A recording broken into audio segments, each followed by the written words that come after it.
Salut mesdames et messieurs, on se retrouve une fois de plus sur notre deuxième session, le chapitre 2 de notre programme de formation sur Kobo Toolbox. Alors, on avait vu dans les vidéos précédentes qu'est-ce que c'est que Kobo Toolbox et quels sont les éléments qu'il fallait pour pouvoir procéder à la digitalisation d'un projet. Alors, dans cette séquence de vidéos, c'est-à-dire dans le chapitre 2, nous allons découvrir comment créer un compte Kobo Toolbox. Nous allons aussi découvrir l'interface de Kobo Toolbox et nous allons vous présenter ce que c'est qu'un cahier de charges, c'est-à-dire le formulaire que nous allons digitaliser. Sans plus tarder, nous allons vous guider un peu sur les différentes méthodes qu'il faut et comment il faut procéder pour accéder à Kobo Toolbox. Alors c'est aussi simple que ça. Nous allons taper dans notre moteur de recherche, peu importe le moteur de recherche qu'on utilise. Moi j'utilise ici Google Chrome. Alors je vais juste, voilà, voici mon moteur de recherche Google Chrome. Je vais taper dans l'interface. Alors je peux juste taper kobotoolbox.org. Dès que j'ai tapé Kobo Toolbox, il a détecté rapidement Kobo Toolbox.org.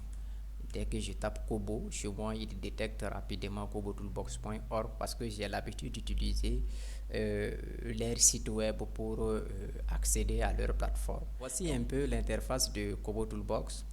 Lorsque vous tapez le lien du site web kobotoolbox.org, et voilà comment l'interface se présente. Nous avons ici Kobo Toolbox avec son logo, son icône, comme on aime le dire. Ici, nous avons le bouton s'inscrire. Ici, nous avons le bouton faire un don. C'est une plateforme aussi qui permet de collecter des dons. Comme c'est une plateforme qui est conçue pour un but bien précis, qui est celui de l'humanitaire, ils reçoivent aussi des dons parce que il y a des gens qui les contactent, qui les font des dons en nature, en espèces, que ce soit aussi de l'argent pour pouvoir survenir aussi à leurs besoins. Donc, vous allez voir ici, sur d'autres, les informations seront en anglais. Chez moi, il y a le traducteur qui traduit automatiquement en français toute plateforme qui représente une interface avec des informations manuscrites en anglais.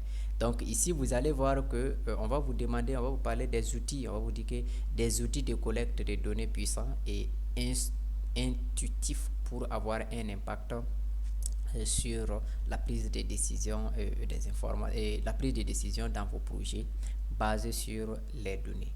Donc, vous verrez en bas, on parlera de collecte de données de haute qualité pour tous.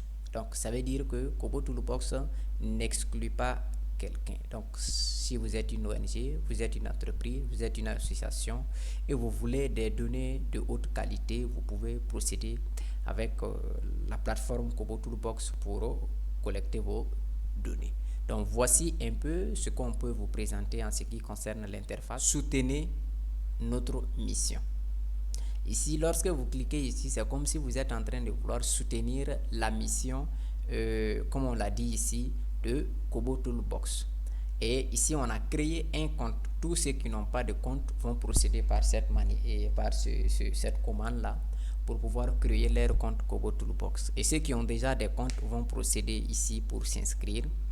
Alors, pour s'inscrire, si on continue, on verra ici quelques informations sur la plateforme Kobo Toolbox. On a une organisation à but non lucratif spécialisée dans la technologie et dotée d'une vision globale. Donc, lorsque je clique sur créer un compte, nous accédons à cette interface. Sur cette interface, nous allons voir ici, on verra ici une bande d'informations qui dit connectez-vous ou créez un compte. Et vous verrez ici que nous aurons deux serveurs qui sont différents. On a le serveur mondial de Kobo Toolbox. On dit la plupart des utilisateurs utilisent notre serveur Kobo Toolbox mondial. On dit créer dès aujourd'hui un compte gratuit. La création du compte est gratuite. Elle n'est pas soumise à des contraintes. Il suffit seulement de fournir un certain nombre d'informations à la plateforme et ils vont opérationnaliser votre compte. Mais il faut noter que vous devrez disposez au départ d'une adresse Gmail ou une adresse Outlook, je pense bien, pour pouvoir créer votre compte sur Kobo Toolbox. Donc le deuxième serveur ici, c'est le serveur de l'Union européenne. Alors à ce niveau, vous verrez que un certain nombre d'informations, on va dire serveur Kobo Toolbox de l'Union européenne. Le serveur basé dans l'Union européenne est hébergé en Irlande. Ce serveur est utilisé par des organisations qui nécessitent ou préfèrent héberger leurs données dans l'Union européenne. Créez un compte gratuitement dès aujourd'hui. Donc si vous voulez héberger vos données dans l'espace de l'Union européenne, vous devrez créer ici un compte à partir de là. Si vous souhaiterez héberger au niveau du serveur mondial, vous devrez cliquer ici pour procéder à la création de votre compte. Alors il faut noter que lorsque vous créez un compte sur le serveur mondial, vous ne pouvez pas utiliser les accès qu'ils vont vous donner pour pouvoir vous connecter au serveur de l'Union européenne. Ça ne marchera pas. Donc il faut obligatoirement utiliser les accès du compte du serveur global pour vous connecter au serveur global et les accès du compte du serveur de l'Union européenne pour vous connecter au serveur de l'Union européenne. C'est quoi les accès ici? Ce sont le nom d'utilisateur et le mot de passe que vous allez utiliser lors de la création de votre compte Kobo Toolbox. Alors, créons notre compte maintenant. On va cliquer sur créer un compte.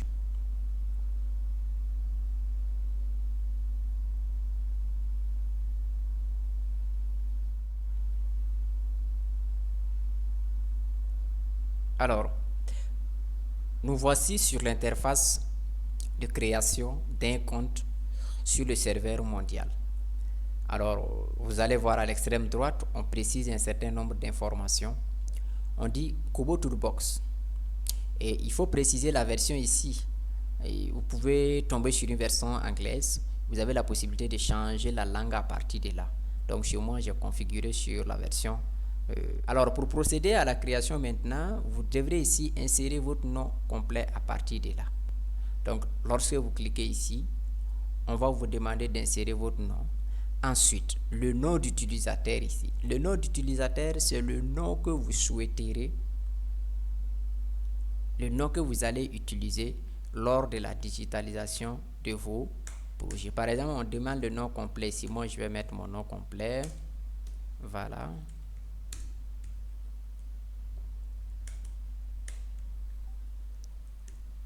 Ça, c'est moi, mon nom complet. Ici, on me dit de choisir un nom d'utilisateur. Bon, mon nom d'utilisateur peut être Mado Ngolo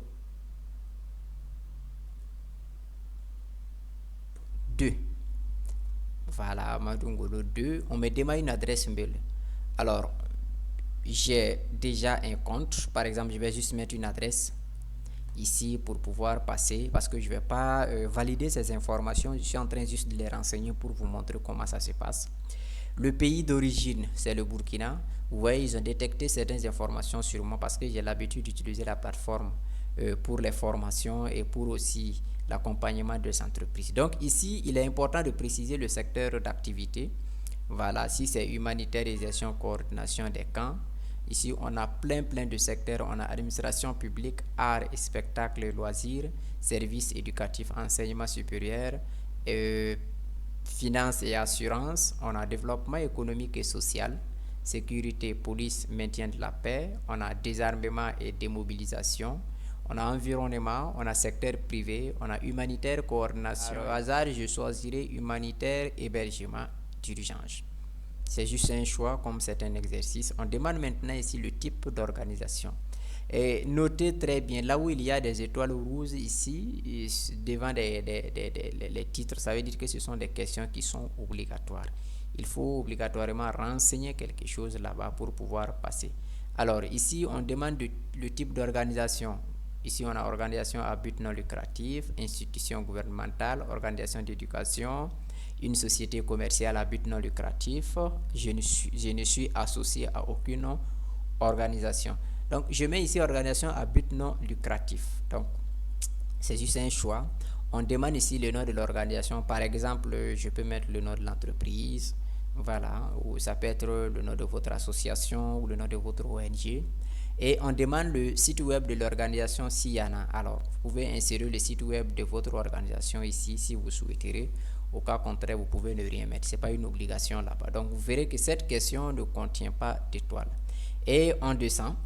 On voit ici, je souhaite recevoir des mises à jour occasionnelles sur Kobo Toolbox. Effectivement, si vous cochez cette case, ils vont vous demander, ils vont vous envoyer des mises à jour. C'est tout à fait important de recevoir des mises à jour pour aussi bénéficier des dernières modifications que l'entreprise apporte sur le produit afin d'être plus efficace. Et cette question et cette case est obligatoire, il faut la cocher.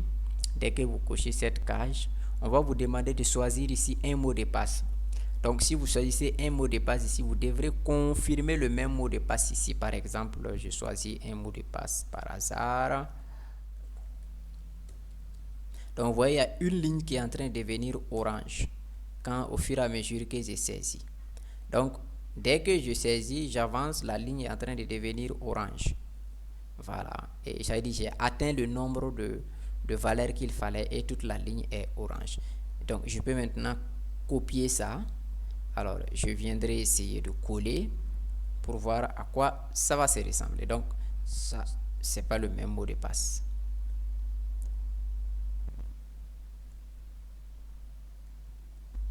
Alors j'ai l'impression que c'est pas le même mot de passe, alors que si je l'ai juste saisi par hasard, je ne l'ai pas retenu. Donc vous devrez, le mot de passe que vous allez insérer ici, c'est ce même mot de passe que vous devrez mettre ici aussi. Voilà, dès que vous insérez le mot de passe ici, vous cliquez sur créer et votre compte, ils vont vous envoyer un lien dans votre adresse mail. Vous allez sur cette adresse, par exemple l'adresse que vous allez insérer ici, vous allez recevoir un lien là-bas. Vous allez cliquer sur cette adresse et votre compte sera validé. Ils vont vous demander de mettre le nom d'utilisateur qui est ici et le mot de passe que vous avez mis ici pour accéder à votre compte. Dans mon cas, je vous l'avais déjà précisé, j'ai déjà un compte. Je vais juste me connecter à mon compte. Donc je reviens là, je clique sur mon compte est logé sur le serveur global, je clique sur s'inscrire. Voilà, s'inscrire, je viens cliquer sur se connecter. Alors sur se connecter, on va me demander nom d'utilisateur et mot de passe. Donc je vais mettre mon nom d'utilisateur. Je l'ai déjà à côté, je copie, je viens, je dépose le nom ici. Alors mon mot de passe exactement, je l'ai dans mon bloc, je vais le copier aussi, je viens, je le colle ici. Donc dès que je clique sur identifiant, vous allez voir mon compte Kobo Toolbox va s'ouvrir tout de suite et vous aurez accès à l'interface. Donc voici un peu mon compte qui est ouvert. Et voici l'interface d'un compte Kobo Toolbox. Nous allons cette fois-ci procéder à la présentation de l'interface d'un compte de Kobo Toolbox. Ensuite, nous allons aussi vous présenter le cahier des charges. Voilà ici en quoi ressemble l'interface Kobo Toolbox de notre compte Kobo Toolbox. Alors, de la gauche vers la droite, lorsque vous êtes sur cette icône, elle représente l'icône de projet. Actuellement, c'est cette icône qui est active. Vous verrez tous les projets sur lesquels vous avez eu à travailler. Ici, moi, j'ai 2 projets, évaluation environnementale, soumis depuis, créé depuis modifié depuis le 20 février. J'ai aussi façon d'aimer depuis le 20 février. Et les dates de déploiement, c'était le 6. Et j'ai fait la dernière modification le 20 février. Et vous verrez ici en bas, on parle de bibliothèque. Lorsque vous cliquez ici, vous aurez accès à la bibliothèque. Ici, dans ma bibliothèque, je n'ai que le projet Faso Témé qui est déjà dans ma bibliothèque. C'est-à-dire les projets que j'archive vont venir se loger ici dans ma bibliothèque. Je peux aussi les trouver dans la bande d'archivage, voilà, pour pouvoir aussi les utiliser d'une manière ou d'autre. Donc là, on dit collection publique, je n'ai rien collecté pour le moment. On peut aussi cliquer à partir de là pour ajouter, mais cela n'est pas le plus important. C'est de pouvoir vous présenter ces éléments, ces différents éléments. On a l'archivage qui est ici, on a On a d'abord ici nouveau lorsqu'on veut créer un projet. Lorsqu'on veut créer un nouveau projet, on clique ici pour créer un nouveau projet. Et là, c'est le déploiement, le nombre de projets déployés, vous verrez ici. Ici, c'est le brouillon, c'est-à-dire les formulaires sur lesquels vous avez travaillé qui ne sont pas encore déployés. Et ici, ce sont les projets que vous avez archivés. À partir de là, vous aurez le nom du projet, le statut. Est-ce qu'il est déployé? Est-ce qu'il est classé dans le brouillon ou bien il est archivé? Vous verrez le statut de votre projet à partir de là. Ici, vous verrez le propriétaire, si c'est vous, vous êtes le propriétaire ou c'est quelqu'un d'autre qui est le propriétaire et qui vous a associé. La date de la modification, la dernière date de la modification, c'est elle qui s'affiche ici. Et de là, vous aurez la date du déploiement. Le projet a été déployé quand? Vous verrez cette date ici. Ici, vous aurez le nombre de soumissions. Voilà, les soumissions qui ont été effectuées sur votre projet, c'était combien? Vous pouvez avoir ces informations à partir de là. Et ces différents éléments vous permettent je les appelle des commandes. Ces commandes vous permettent de filtrer les informations avant de pouvoir les étudier comme vous voulez. Donc, on dit de taper pour filtrer. Voilà. Ici, on a le champ. Donc, voici un certain nombre de champs, des informations que vous souhaiterez. Voilà. Ici, on peut supprimer. On peut désarchiver ou archiver un projet. Ici, on peut associer, c'est-à-dire partager notre projet avec quelqu'un d'autre. Ici, on peut supprimer un projet sélectionné. Et là, j'ai mon compte Kobo Toolbox. Voilà mon compte. Ici, les paramètres, je pourrais voir d'autres informations. La langue, je peux me déconnecter si je veux à partir de là. Donc, voici un peu, en grosso modo, de quoi il s'agit. Le compte de Kobo Toolbox. Alors dans cette séquence, nous allons voir cette fois-ci ce que c'est que le cahier de charges. J'ai fini de présenter l'interface du compte de Kobo Toolbox. Je vais vous présenter le cahier de charges qui est très fondamental pour la collecte de données, parce qu'on ne va pas quand même se lever comme ça, dire qu'on va commencer à digitaliser un projet sans pour autant savoir exactement qu'est-ce que nous allons faire. Il faut entendre ici par cahier de charges le projet qui est soumis à votre disposition pour que vous puissiez convertir ce dernier en formulaire de collecte de données. Là, vous avez le projet qui va être digitalisé. Ici, nous avons un formulaire de collecte de données pour un projet d'aide humanitaire. Alors, l'aide humanitaire ici, c'est vague, c'est vrai, nous ne l'avons pas spécifié. On a juste pris un exemple que nous allons faire pour que tout le monde puisse comprendre, afin que les uns et les autres sachent que c'est une plateforme qu'on peut utiliser pour atteindre les objectifs que vous souhaiterez. Ici, vous allez voir que dans notre projet, dans notre cahier de charges, les questions, le projet est divisé en plusieurs parties. Nous avons la première partie qui concerne les informations générales. La deuxième partie qui concerne la situation familiale. Troisième partie qui concerne la situation socio-professionnelle. La quatrième partie qui concerne les conditions de vie de l'agent enquêté.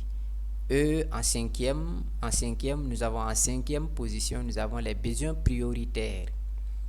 Nous avons ici les observations et les commentaires pour les agents enquêter sur le terrain. Ils peuvent avoir des observations, ils peuvent aussi avoir des commentaires à faire sur le projet, c'est-à-dire sur l'aide dont ils ont bénéficié. Donc voici un peu les différentes parties de notre projet. Et dans chaque partie, il y a des sous-questions. Et les sous-questions d'abord, en ce qui concerne la partie information générale, nous avons d'abord le nom complet de notre cible. C'est qui la cible ici? C'est l'agent enquêté en fait, c'est-à-dire du bénéficiaire. Généralement, vous allez voir que nous allons préférer le nom et le prénom. Voilà, au lieu que le nom complet soit dans une même base, nous allons préférer le nom et le prénom. Ensuite, nous avons le genre. Le genre est très important. Nous avons aussi la date de naissance qui est très importante. Nous avons également la nationalité aussi que nous allons prendre en compte. Numéro d'identification si applicable, s'il y en a. Nous avons aussi les contacts dont on aura besoin. Par exemple, si dans le cadre de votre projet humanitaire, vous avez eu à faire des dons, à l'occasion de ces activités, vous avez eu à identifier, à immatriculer chaque bénéficiaire, c'est là où vous allez mettre leur numéro d'identification. Nous avons le contact. La deuxième partie, basée sur la situation familiale, nous allons parler nous allons chercher à comprendre la situation matrimoniale de l'intéressé, nombre de personnes à charge, nombre d'enfants, autres membres de la famille à charge. Le troisième point, situation socio-professionnelle, nous allons voir le niveau d'éducation de la cible, du bénéficiaire, je vais dire. Nous allons aussi voir sa profession actuelle et nous allons aussi voir les revenus mensuels estimés. Combien il a comme salaire à la fin de chaque mois. Les conditions de vie, nous allons aussi se baser sur les types de logements dont il bénéficie et aussi la question de l'accès à l'eau potable aussi qui est très très importante que nous allons voir, la question de l'accès à l'électricité, la question de l'accès aux soins médicaux. Nous allons aborder toutes ces parties pour pouvoir faire une évaluation, statistique basée sur un certain nombre de données.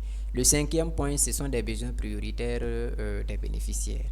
Voilà, nous allons aussi collecter leurs besoins prioritaires en vue de voir sur quoi il faut intervenir dans l'immédiat et qu'est-ce qu'ils s'attendent aussi. Et sixième point, nous allons ouvrir une partie pour les observations et les commentaires. Donc voici un peu le projet que nous allons digitaliser pour la prochaine séance. Alors n'oubliez pas de vous abonner sur notre chaîne, je le rappelle toujours, et d'activer la cloche de notification pour pouvoir recevoir les prochaines vidéos lorsque nous allons les publier. Mesdames et messieurs, c'est tout pour le chapitre 2 de notre formation Kobo Toolbox qui est consacrée à la collecte de données. C'était votre formateur Tao Ngolo Mado. Je vous remercie.